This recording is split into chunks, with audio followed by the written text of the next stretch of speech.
Recovery Shared, your online source for all things recovery. Hello world, welcome back to Recovery Shared, your online source for all things addiction and recovery. My name is Justin Sims. I'm always joined with Michael Stone. We together are the disastrous duo. Some might call it dynamic. I don't know. Today we're going to talk about, everybody in recovery knows that there's all those little slogans. One day at a time. Keep it simple, stupid. All that stuff. Anybody that's ever been to a meeting knows what I'm talking about. So I wrote down 21 random recovery quotes to bounce off of Michael Stone's brain here, and we'll see what it means to us. All right, so let's go. Number 1, a smooth sea never made a good sailor. What's that mean? Smooth sea never made a good sailor. It's kind of an easy. It means the good sailor has to be able to do rough seas. And he's had to have been through that. Yeah. Because it's like saying a good mechanic has had to have had bad cars to work on. Yeah. It's kind of true. Yeah. Like, you're never going to meet a mechanic out there that just has never, he just, patches tires because he never has to deal with any problems. So a good sailor is never made by a calm sea. So even if you're going through something right now and it's the hardest time in your life, just look at it like this is the page in the book of a champion. If you go read Muhammad Ali's book, you think it's all him winning? No. Half the book. Smooth seas. Right. Half the book is rough seas for him and how he overcame that, because champions are really not made by how hard they can hit. Champions are made by how hard they can get hit and keep moving forward. There you go. They should put that up as a slogan. It is a slogan. Progress, not perfection. I think this applies to not just recovery. True. We're all our own biggest critics.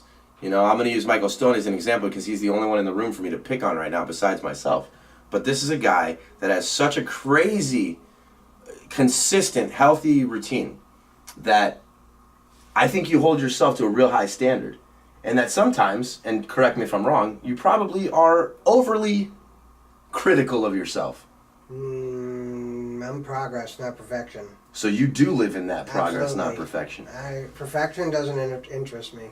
It's a great way to think. It's a great way to put your mindset. It's kind of like an actor. Let's take another analogy here. If an actor gets in their mind that they're never going to perform, that everything is just another higher level of rehearsal, it takes a lot of the pressure off of the artist. So I don't have to perform. This is just a more advanced rehearsal because it's just further progress. I think it's self-explanatory. Progress, not perfection, is one of those that just is what it says it is. It's written in the how it works when you go sit in a meeting. So for those of you who've never been to a meeting before, there's certain things they read in the beginning of a meeting, and one of them is how it works, and it's quoted in how it works. Progress, not perfection. None of us have had anything like perfect adherence to these principles. Progress is a win. Progress is a win, and slow motion is better than no motion. Progress So sometimes is definitely as perfection to me. I don't know. That means you got there. Is it even an attainable thing though, Mike? Like, is perfection even like something you can like really grab? I don't know what it is. It's more fun getting there to me. I don't know what I would do if I got there. Here's another good one. Yeah, I don't know exactly. Would you even want to get there, right? Because then there's like an end point. Oh, here's the ceiling. Now what? I don't know what I'd do if I got there. Well, there's nowhere to go from there. No. So then you're just like, here's my end point. Yeah. Chapter done. Book over. Who's there? Yeah. God. Who's along with you? God. That's it. So you're like by yourself if you ever got there, for sure. And then too, even if you got there, Mike, then you're standing next to God, and guess what? You're gonna look imperfect next to Him. Yeah. So you're never gonna get there. You'll be lonely. Here's another one. The disease is progressive. So is recovery. Yeah.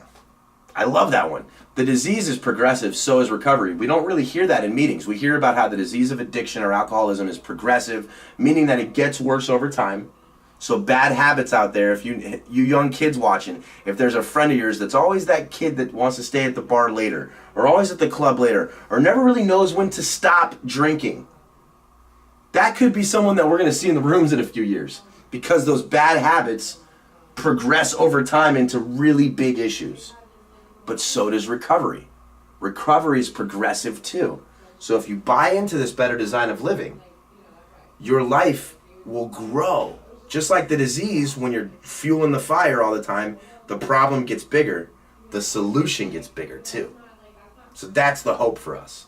Yes, the disease is progressive, but so is your recovery. Right.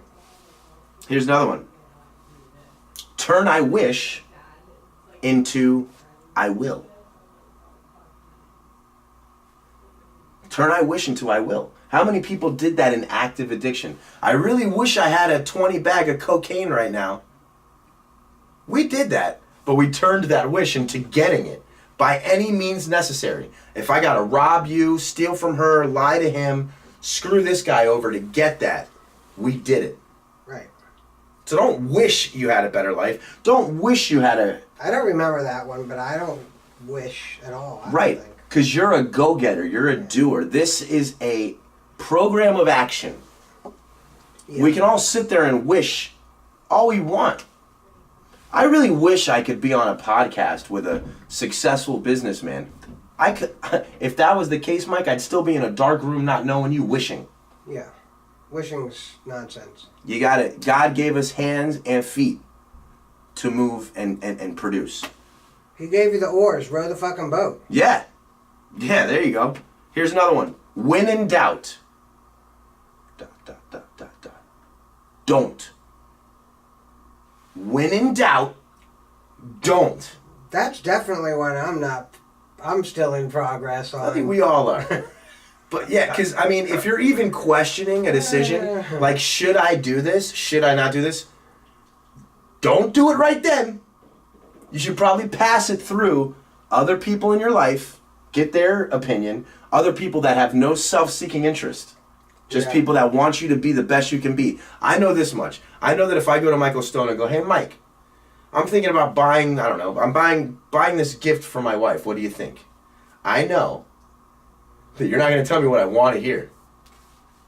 Yeah, that's true. You're going to tell me your honest opinion as fast as you can. And that's what I want. I don't want a bunch of yes men that are just going to agree with me. You're going to go, probably not the best idea, and this is why. But do what you want, Justin, but here's my strong suggestion. Yep. When in doubt. Don't. Don't. Here's another one, and we went over this. Slow motion is better than no motion. I have to tell myself that all the time because I want everything right now. Yeah. I want the $1 million. I don't want to look at and you're not even 40 yet. Right. I know, I'm in trouble. But I want that $1 million, Mike, but I don't want to look at the $100,000 as I need to get that million. I just want the $1 million. Yeah. Look, that is... It's hard. I have no patience. That's hard, dude. I have like zero patience. And I think for people like us, it's easy to get overzealous because we wasted so much past time. That now it's like, I don't want to waste any more time. I don't have enough hours in the day. If I'm getting some like blog posts or content for the websites, I'm like, okay, wait, this is going to be 6 days until it comes. I'm like, wait a minute, fuck that. I'm like trying to find, I want it tomorrow or 2 days at the most. So I'm, okay, all right, I'll order like from them. Fine. But then I'm like immediately going to another place finding a shortcut to like order more content for the websites. That's a 2-day place. So to correct you, it's not that Mike wanted it 2 days from now or tomorrow. He wanted it yesterday. Yeah. And I'm the same exact way. Me too. And patience, you know, and like Shakespeare said, patience is a virtue. But that is one of the hardest lessons to learn is patience. And I prayed for patience at one point, and that's when I learned the lesson of be careful what you pray for. God, please help me to be more patient. And then I found myself in situations that were really testing my patience. I can deal with patience until tomorrow. Till tomorrow. But I anytime can't deal with that, patience that says 20 years. Here's one that, again, doesn't apply to just recovery. This is, if everyone in the world had this next one's outlook, we would have no wars or famine or issues, I don't think. Have an attitude of gratitude. Have an attitude of gratitude. You don't have to be in recovery to have that. No. And the opposite of gratitude is self-pity. And nobody likes to be around someone that feels sorry for themselves all the time and poor me, poor me, poor me. So nobody wants to be around that self-pity covered person. They want to be around the opposite, which is a grateful person. Gratitude is part of the secret code. It is. If you want the secret code to like not worrying and living your life happily, gratitude is one of the, I don't know if it's the one, it's one of the top. It's one of the answers in the secret code. Fucking learn how to be grateful for what you already have. I'll tell you, for me, it's the answer to envy. It's the answer to jealousy. It's the answer to all these things. Selfishness. That hold you back from doing anything in your life. And hold other people back from doing it in your life. Gratitude is the secret code to not getting stuck down in those things. But it's not easy. It's simple. Very simple. But it's a change in the mindset. It's hard. Yeah. It's a change. It's a changing your computer. Yeah. And what's the most important button when you're reprogramming a computer? What, to restart? The delete button. Delete. You have to delete all the old files that are useless to you now. It's like if I had a cup of water, right? And this is everything that I've ever learned, Mike, good and bad, is the water in the cup. And then I have this new cup of all this new good information I want to put in. So what if you don't have anything to be grateful for? Then you've got a lot wrong with you. All of us have something to be grateful for. I do. All of us. I'm just saying, what if you're like, I don't know. Then there's got to be some people that have nothing to be grateful for. Absolutely, there's people that think there's nothing to be grateful for. Those people, okay, for me, this is what thinking more gratefully has done for me. I'm more susceptible to learning when I'm grateful.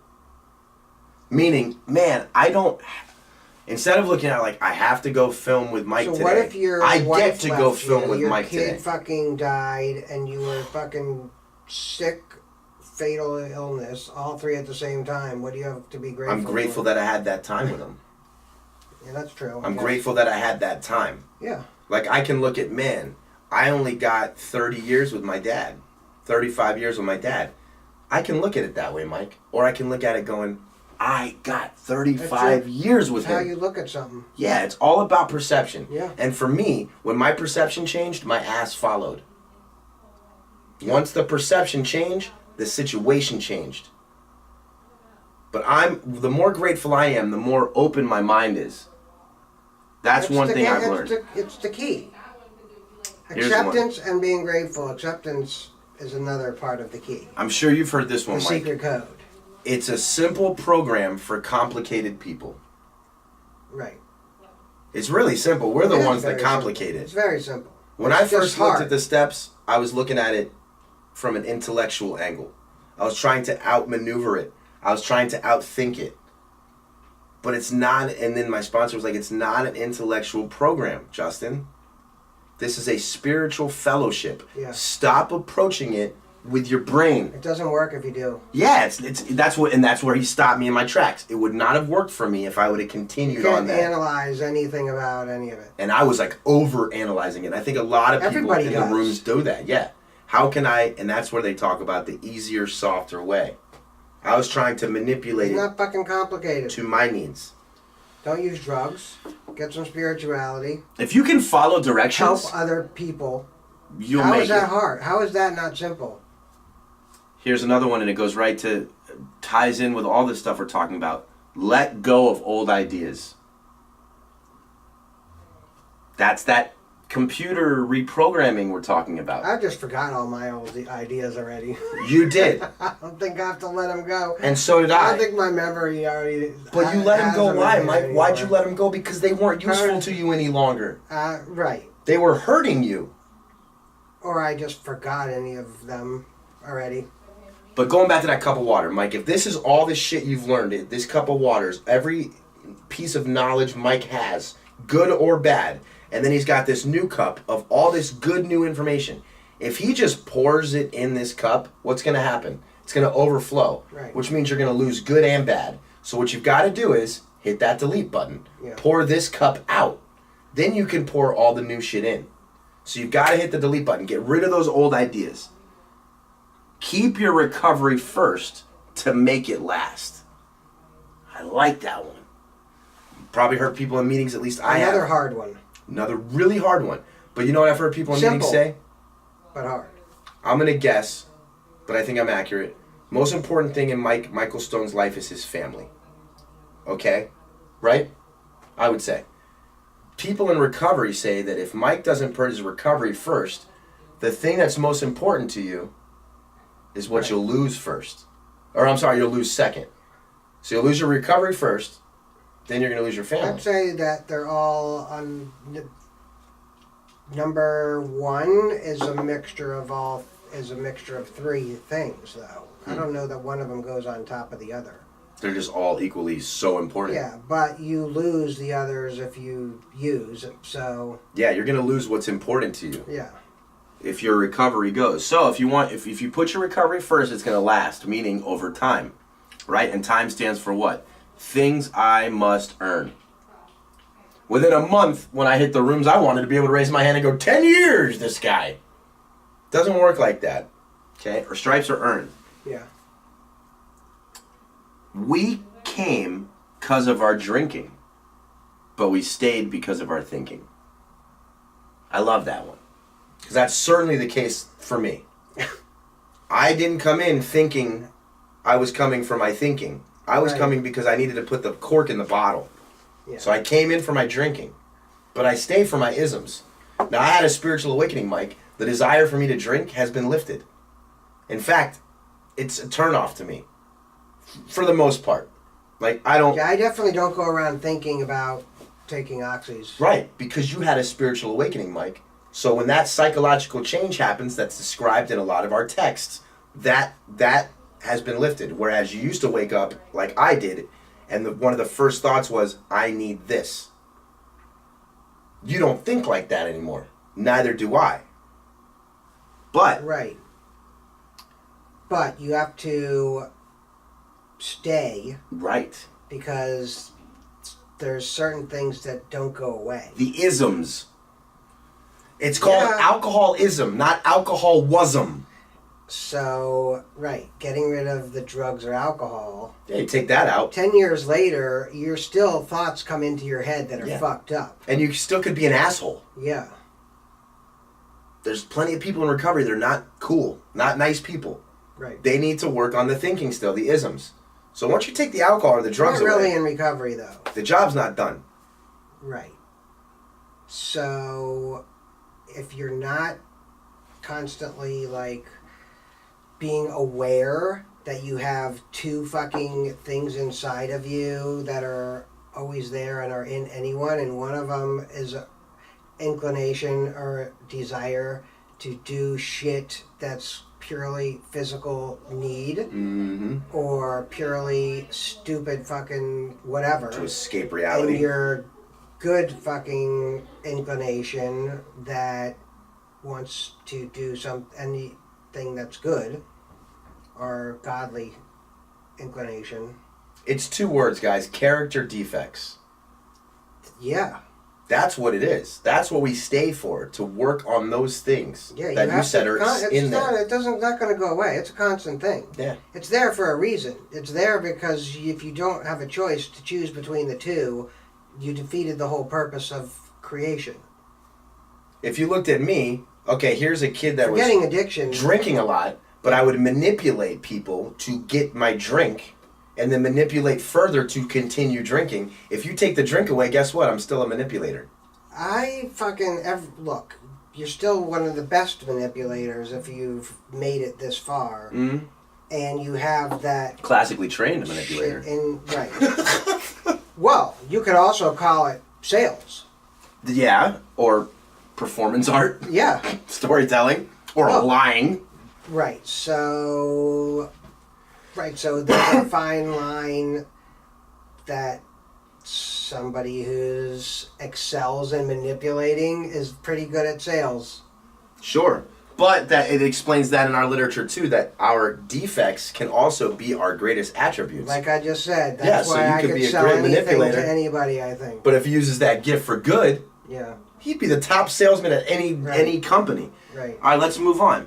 So, real recovery is a complete lifestyle change. I agree. And that goes back to the computer reprogramming. It's a whole new program in your life. That one's pretty And self-explanatory. there's many options for lifestyle without using. I mean, Absolutely. I wouldn't tell, like, my lifestyle would not work for lots of people. Sure. Everybody's You need everybody's to change case is what unique. it is. You definitely can't keep the same one. Well, if you were going to the club and the bar every night, Yeah. and you want to stop drinking, guess what? If you hang out in the barbershop long enough, you're going to get a haircut. Yeah. I actually thought it's funny because I was invited to a film set. This was like 2 months ago or something, and it was a club scene. And I looked at it, and I was talking to Jessica about it, and I was like, the pay's okay. It's like kind of average, whatever, normal. But I was like, do I really want to hang out in a bar for like 12 hours? Like the last time I hung out in a bar for longer than 20 seconds, I think I was shit-faced. I'm like, I'll pass this gig. It's just not a smart choice for So me. what do you do if your wife or your girlfriend wants to go? It happens. It happens. Not to the bar though. But like Jessica works in the restaurant business. So like if we go hang out with her friends from her job, most of them drink. The funny thing for me is that my wife, who's not in recovery, she might have a glass of wine once every 3 months maybe. And even then, I'm like judging how she's drinking at the restaurant. I'm like, this is the most unprofessional bullshit drinker I've ever seen. Like, why aren't you doing this correctly So what like do you I do, did though, it? if you're You get it shit-faced, girlfriend right? or wife? I don't know because mine doesn't drink or do anything. Mine barely, bro. I mean, it's not even. I don't know like- what you even do. I can't even give somebody advice on that matter except to fucking leave them. It's a conflict of interest, and I think if let's okay, You have to leave them. Can we revisit our fictitious gay relationship for a second? All right, so me and Michael Stone are happily gay married, and I can't even look at you whenever I do this, but he's a heavy drinker, and I have decided I want to be sober. If Michael truly loves me in his real gay way, he's got to support and either A, not do it around me to really support this change in me. So if he doesn't do that, So how are you going to stay with I'm gonna somebody go find who another drinks level. not around you? How's that even a fucking real life? yeah, you're already living on kind of a bullshit. Even if they're not an alcoholic, that's ridiculous. I mean, I'm trying to put myself in the situation where if I was with a girl, or in your case, if I was with you, and this person, like, and I was a social drinker, let's say, and non-alcoholically, and you decided you were done drinking and you wanted my support in AA or my whatever girlfriend wanted that.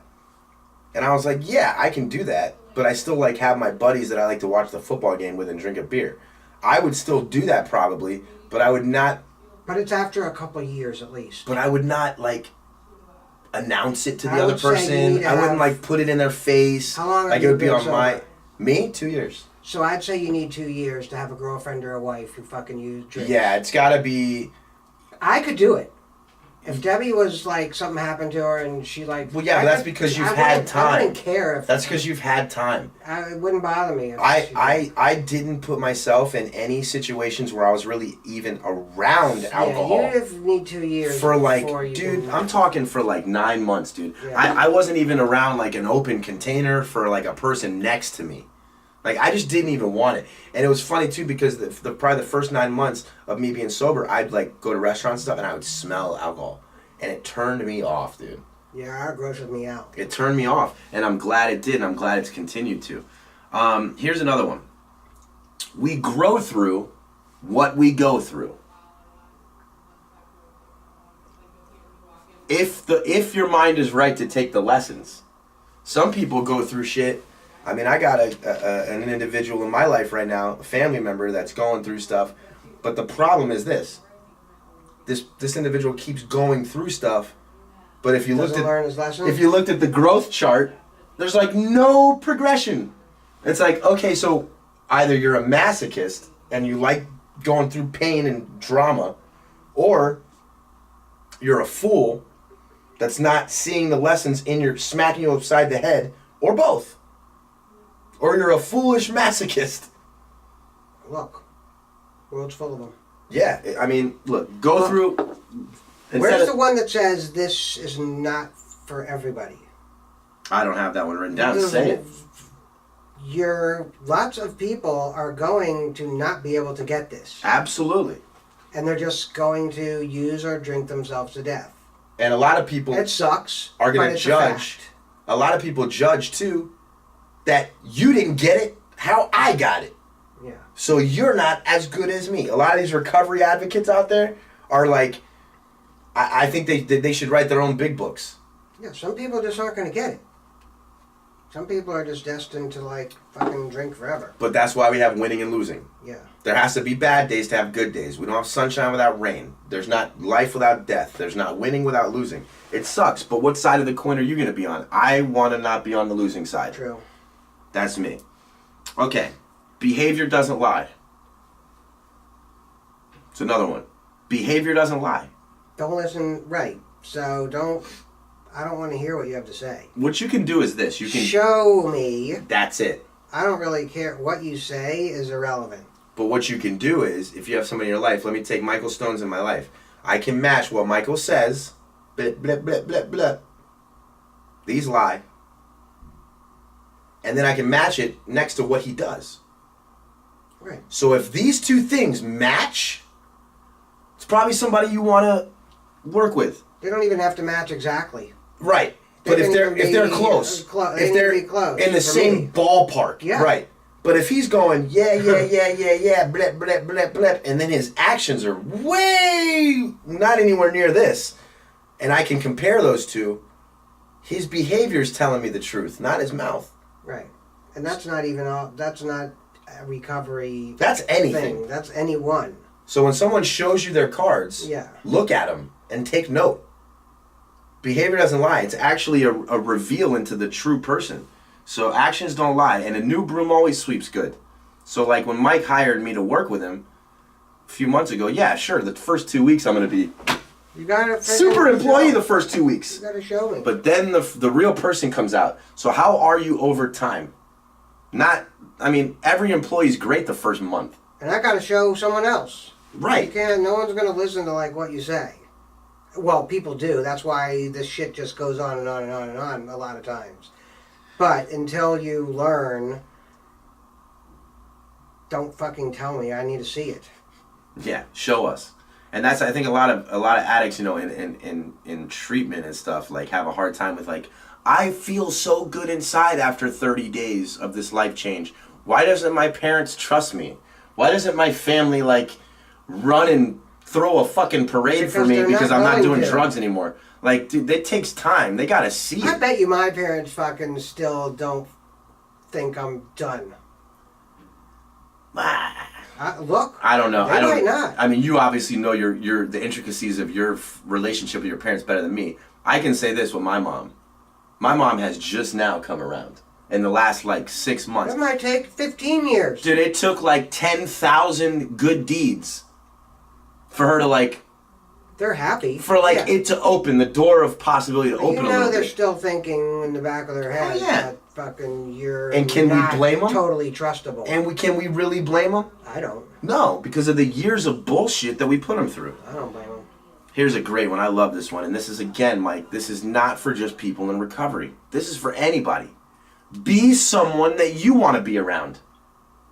Look at the people that you know, the people that everybody wants to be around.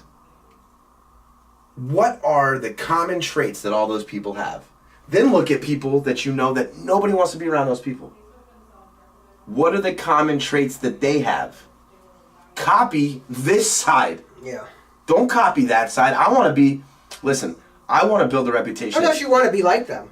Unless you want to be an asshole. Some people want that. Unless you want to be like somebody who's always fucking burning bridges down and depressed. Yeah, dude. And nobody wants to be around people like that. Yeah. I want to be the opposite. I want to be people that go, Justin Sims, he's awesome to work with. He's fun. He's easygoing. We can trust him. He's dependable. He's reliable. All those things I just named, none of them would describe me when I was active. None of them. So be somebody that you want to be around. Here's another one that's so true about anything, guys. This is not a channel just for recovery. This is for anybody. Happiness, something we all want, is an inside job. True. It's an inside job. No one else is going to make you fucking happy. We all know rich people that are miserable. Miserable. Because the most important thing in my life, Mike, my son, my daughter, my wife, my talent, you can't purchase that anywhere. You can't buy that shit anywhere.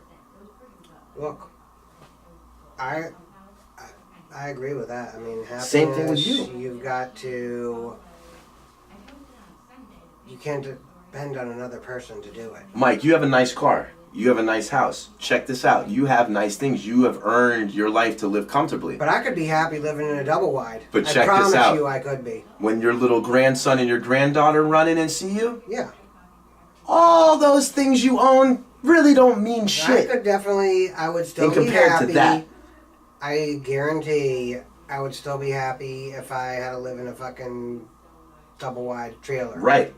Because what you can't buy, those babies looking at you. I'd be happier with money then. Of course, it's more comfortable. I'd be happier with money, But the point I is, would definitely still be the same fucking happiness if I had the to most live in a important trailer. things that Mike has in his life, Yeah. the relationship with your wife, the relationship with your daughter, the relationship with your grandkids, God. and God, is shit that you can't order online, any store. I can search the earth till I die and not find it. But I'd be happier with money. Sure. Here's There's no another way one. around that. So. Go where you're gonna grow. Go where you're gonna grow. I think so many people live their life on their knees because of the familiarity of pain, or the familiarity of a bad situation. Some people The like fear to of be the in unknown. fucking pains. But the fear of the unknown doesn't ever. They'll live their whole life without ever spreading their wings. Because you don't live in today. Go where you're gonna grow. Yeah. And that's not just for people in recovery here. Here's another one. There is no chemical solution to a spiritual problem. True. That's Boom. Easy. Don't even need to say anything else to that one. This last one, and we're gonna give Mike a quote. We're gonna give Mike a little quiz here. What's the first word in step 1 in the 12 steps? The first word. We? We. And I haven't been to a meeting in a long time. The first word in step 1 is we, which tells me that recovery, if I had to sum it up in one word, you know what that word would be? Connection. Yeah. It's all about people. It's all about connection, because I go get drunk. I go get high.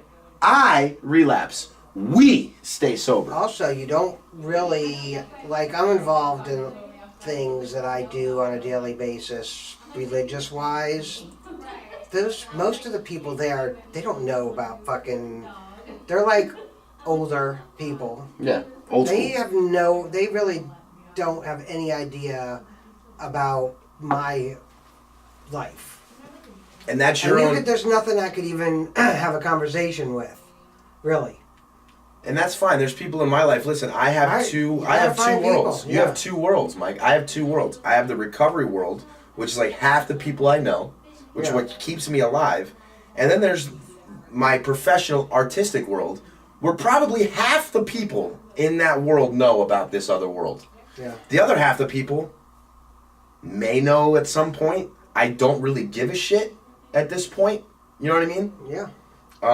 Because, you know, some people are so shameful of what they are. I've embraced it. I believe God made me an alcoholic and broke me to put me back together to help others.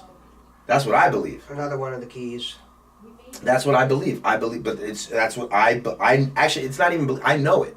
It's another one of the secret code helping.